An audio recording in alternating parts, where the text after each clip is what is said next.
రైతుకు అదనపు ఆదాయాన్ని అందిస్తూ ఆర్థిక భరోసాను అందిస్తాయి అంతర పంటలు.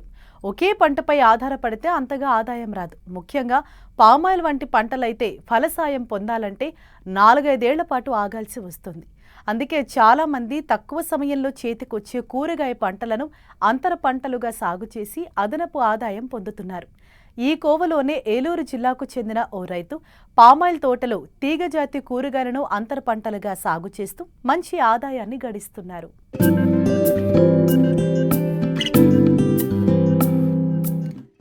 భూమిని నమ్ముకుని కష్టపడి పంటలు పండించడమే రైతులకు నిన్నటి వరకు తెలుసు. కానీ ఇటీవల అంతర పంటల సాగుతో వినూత్న రీతిలో దిగుబడులు తీస్తూ ₹4 వెనకేసుకుంటున్నారు. అంతర పంటల సాగంటే ఈ రైతే చేయాలనే రీతిలో ముందుకు సాగుతున్నారు నెల్లూరు జిల్లా చింతలపూడి మండలం ప్రగడవరం గ్రామానికి చెందిన రైతు కొనకళ్ల చెన్నారావు.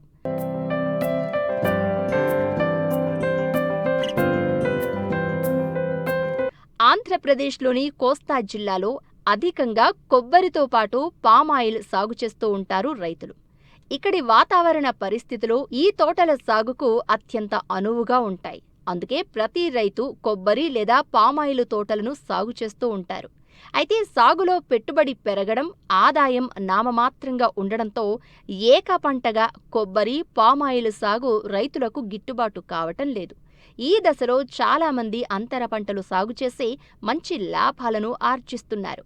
ఈ కోవలోనే నెల్లూరు జిల్లా చింతలపూడి మండలం ప్రగడవరం గ్రామానికి చెందిన రైతు కొనకళ్ల చెన్నారావు తనకున్న 5 ఎకరాల పామాయిలు తోటలో స్థానికంగా దొరికే కర్రలతో పందిళ్లను వేసి అంతర పంటలుగా తీగజాతి కూరగాయ పంటలైన బీర, కాకర, సోర పండిస్తున్నారు. మాకు 5 ఎకరాల భూమి ఉంది. 5 ఎకరాల భూమిలో ఈ పామాయిల్ మొక్క వేసాము. స్వల్పంగా పంట నేద్దామని చెప్పేసి సొరకాయ, కాకరి, బీర పెట్టాము. ఇది ఎకరానికి వచ్చేసి 60 నుంచి 70 వేల రూపాయలు ఖర్చు అవుతుంది. ఇది దుక్కు దున్నేటప్పుడేమో ఎకరానికి వచ్చి 2 ట్రిప్పులు ఎరువు వేయాల్సి వస్తుంది. ఒక్కో ఎకరానికి వచ్చేసేసి ఆ గింజలు వచ్చేసేమో ఎకరానికి వచ్చేసేసి 9 నుంచి 10 ప్యాకెట్లు పడుతుంది. అలా కాకర అయితేనేమో ఎకరానికి వచ్చేసేసి 12 ప్యాకెట్లు అవి పడుతున్నాయి. సొరకాయ వచ్చేసేమో 10 ప్యాకెట్లు కలిపి 3,000 అవుతుంది ఎకరానికి. కాకరకాయ వచ్చేసేమో 15,000 రూపాయలు అవుతుంది. ఆ సొరకాయ అయితే 20 రోజులు అయిన తర్వాత పందిరి వేసుకోవాల్సి వస్తుంది. కాకర అయితే కొద్దిగా లేట్ తీసుకుంటుంది. కాకర అయితే మినిమం నెల రోజుల దాకా కూడా పందిరికి రాదు. పందిరి వేయాలంటే ఎకరానికి వచ్చేసి 12,000 నుంచి 15,000 రూపాయలు ఖర్చు అవుతుంది. దీనికి నిమిత్తం కింద ముందు DAP 1836 అలాగే సేంద్రియ ఎరువు ఈ ప్రగడవరం గ్రామంలో ఒక అగ్రికల్చర్ దానికి సంబంధించిన ఒక సంస్థ ఒకటి పెట్టారు.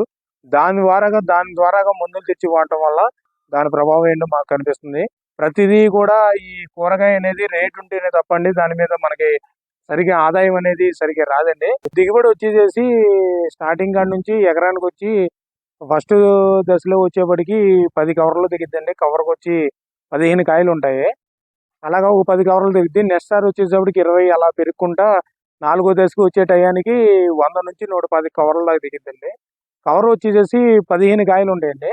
దాని రేటు మార్కెట్ విలువ ఒక రోజు పెరగవచ్చు తగ్గొచ్చు అండి. మినిమం ₹5 కాడికి వేసుకుంటే కవర్ వచ్చి ₹75 పడుతుందండి మనకి. ఇక అలాగా లాస్ట్ దశ దాకా 90 రోజుల పంట అండి. అది 90 రోజుల పంటలో మనం నెల రోజులు 2 నెలలు మాత్రం మనం కాయ కోసుకోగలుగుతామండి.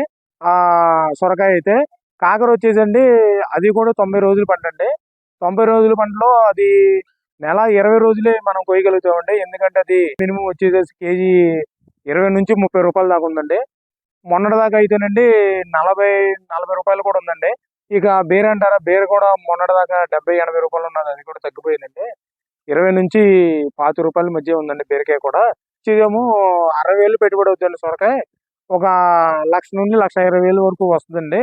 అది అధికంగా రేట్లు ఉంటే కాకర వచ్చేసి కూడా అదే పరిస్థితి అండి. దానికి ఒక 70,000 దాకా అవుతుందండి. అది 1,00,000 నుంచి 1,40,000 దాకా ఆదాయం ఉంది ఎకరానికి వచ్చి. వాణిజ్య పంటలకు ఏడాది పొడవునా పెట్టుబడి పెట్టాల్సి ఉండగా అంతర పంటలకు స్వల్పంగా పెట్టుబడి పెడితే నిత్యం అధికంగా ఆదాయం లభిస్తోంది. దీనిని వాణిజ్య పంటలకు వినియోగించడంతో ఆర్థిక భారాన్ని తగ్గించుకోవచ్చు.